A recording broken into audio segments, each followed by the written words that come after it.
Good afternoon, ladies and gentlemen, boys and girls, visitors to the planet.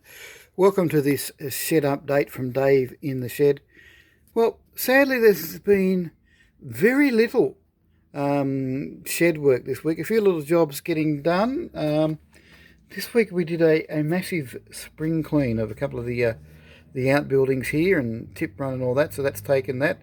I had a tree. Might put some photos in here of a lemon tree that got a second prune at Mother's. I had to do a prune a couple of weeks ago to get accessibility to the tree, and then had to do a second prune yesterday to actually get the tree back down to size. And the rest of the week's been taken up on quite a fascinating job that I was asked to consult on and brought into, that had really can't give too much away due to confidentiality reasons, but it was a result of my work about 34 years ago when I was the assistant to the town planner in Cowra. I was the assistant to the town planner.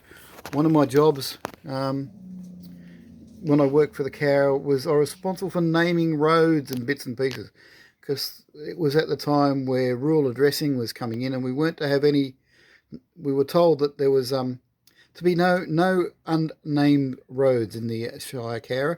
So there were some roads we had to name, and that's why there is a Frago Road, because, yes, claim to fame, got to name a road after myself in the Shire of Cowra, but that's a different story. But I don't know if you guys know about paper roads.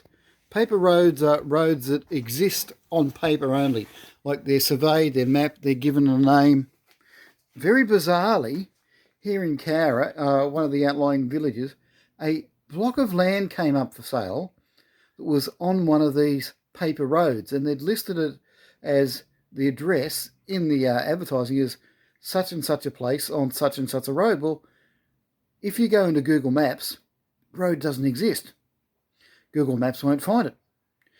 Google Earth won't find it, but it is on paper. If you go to the Lands Department and get a proper paper copy of what they call a deposited plan, the road exists. If you go onto Google Earth or Google Maps, you cannot find it. So I knew where this road was. And quite interestingly, I actually am acquainted with the person who was buying it. They knew to contact me because I would be able to do the location without going to too much into that. We've managed to do. So it's rather interesting. It's been a lot of tireless work.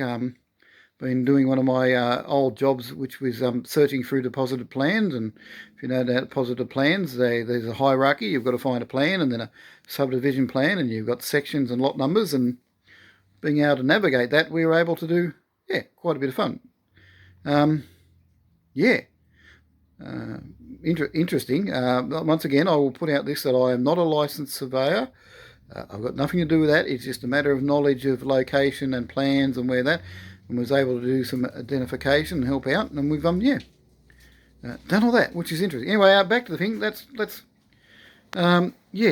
I have done a tidy up. There's nothing on the workbench. I moved a few bits and pieces, but that's what's kept me distracted for this week. So, short video. There hopefully will be something interesting to talk about next week, unless I get dragged off on another mystery adventure looking at bits and pieces and going out bush and going, yep, well, that's it. And spending hours doing computer searches and all that, which is rather fun. I wouldn't want to do it as a living again, but yeah, as a one-off, like trolling through deposited plans and looking at lots and sections and finding the hierarchy can be interesting. Anyway, that's it for this week, a short one. I would say service is normal next week, but what's normal for Dave at the moment is completely different. So, there's really not much going on from the shed this week.